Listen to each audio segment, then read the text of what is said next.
Off again, we begin with breaking news. That's because for the second straight night, President Trump has issued a wave of new pardons and executive clemencies. 29 people in all either pardoned or had their sentences commuted. Three recognizable names on this list: former Trump campaign manager Paul Manafort, Republican operative Roger Stone, and Jared Kushner's father, Charles Kushner. News Nation anchor Rutabaga Shabazi is live for us in our newsroom tonight with the very latest. Rutabaga. Marnie and Rob, as you mentioned, this makes 49 people in the last 2 days who the president has granted clemency to, either through pardons or sentence commutations. Paul Manafort, President Trump's former campaign chairman, was indicted by special counsel Robert Mueller and convicted of multiple crimes by a jury. He initially agreed to cooperate with the investigation and then lied to prosecutors.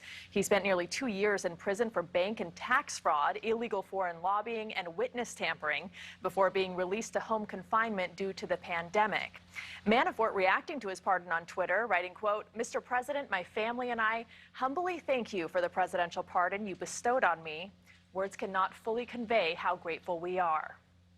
68-year-old Roger Stone declined to cooperate with prosecutors in connection with the special counsel's Russia investigation. Stone was a longtime informal advisor and friend to President Trump. He faced a 40-month prison sentence, but that had previously been commuted by the president. Stone has always maintained his innocence. The third prominent name on today's list is Charles Kushner, father of the president's son-in-law, Jared Kushner. In 2004, Charles Kushner pleaded guilty to 16 counts of tax evasion, 1 count of retaliating against a federal witness, and 1 count of lying to Federal Election Commission. He served 2 years in prison before being released in 2006.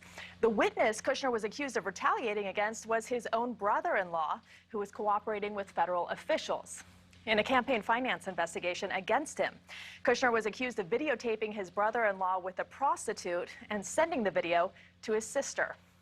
He also granted clemency to an additional 26 people just about an hour ago, still in question whether the president will pardon himself and his children before he leaves office. Rob?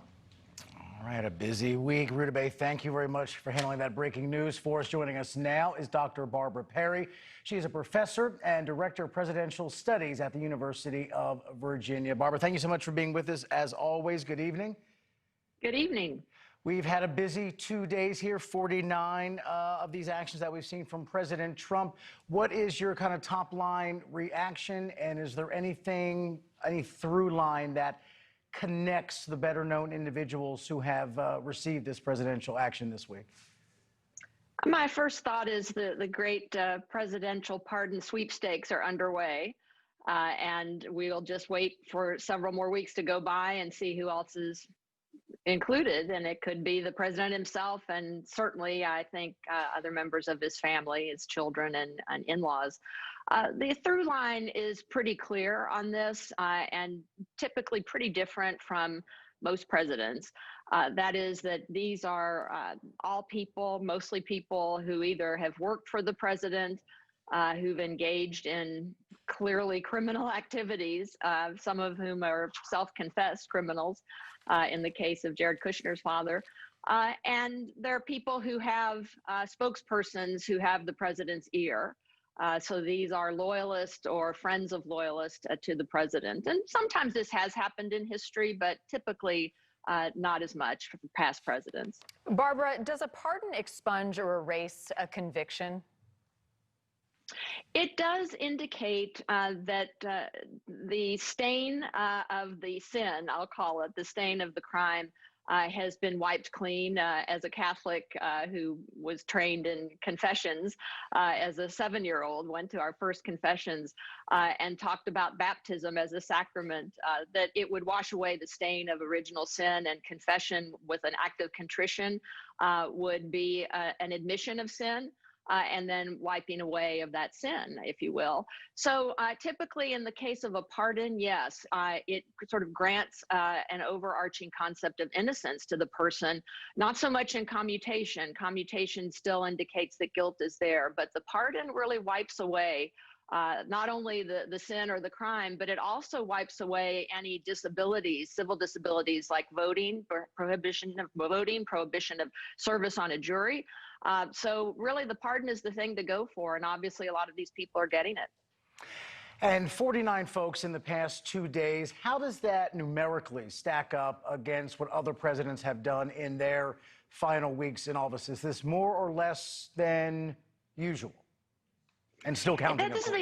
Yeah, Rob, this is the interesting thing I think about President Trump, and that is that up until now, he's really been behind most presidents in offering pardons and commutations. And even going back to our founding fathers, including James Madison, who is considered the father of the Constitution, would have helped to write the concept of putting the pardon power into the Constitution, coming from the monarchical power in England to grant mercy or clemency and pardon. So it has a long history, but Madison over his 2 terms had certainly pardoned or commuted sentences for well over 100 people. But in one term, and now in 1 week's time, or across a term and in these last few nights, I think Trump is going to catch up to most of the founders, still be behind the presidents who served typically in the modern era 2 terms, or in case of FDR, 4 terms or almost 4 terms, 3+.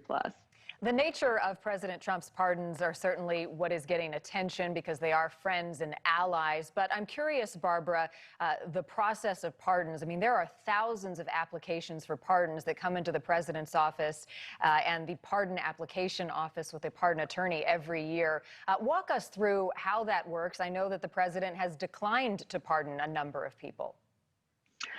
Yes, particularly going back to the Eisenhower administration, where you had these lists of people that would come to the president, but typically come through the Justice Department, where there's an actual pardon attorney and a series of people who help that person as a team. Because as you say, thousands and thousands of requests come in. Who wouldn't? If someone had served time and wanted to be pardoned, or was serving time or had a fine to pay and wanted that commuted, who wouldn't attempt to do that? It would be pretty natural, wouldn't it? So typically those have gone through these processes through the Justice Department, then come to the president's desk, and then up to the president to determine it. That's what is different and not surprising about this president, who tends to tip over the norms or sometimes just blast right through them. And that is that many of these have not been recommended by the Justice Department. Again, they come from people who have the president's ear or are dear friends, associates, colleagues of longstanding with the president. And last question here, Barbara. Certainly controversial or debate-worthy pardons are nothing new. You know, Obama had Chelsea Manning end of his term. President Clinton had Mark Rich, his half-brother Roger. Ford, of course, had Nixon. We've seen these controversies many times before as a president gets ready to leave office here. So this isn't new, but I'm curious as to the original logic behind giving the president such an important and unchecked power. Why do we have this in our system, regardless of who the president is?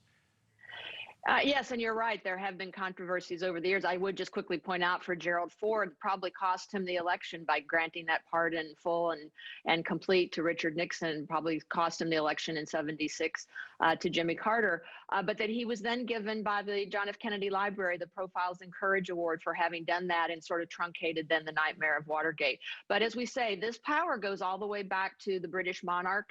Governors have powers of commutation and pardon. You can get parole in the state systems if you have served for good and have done good behavior and sort of shown remorse for your crimes or your sins.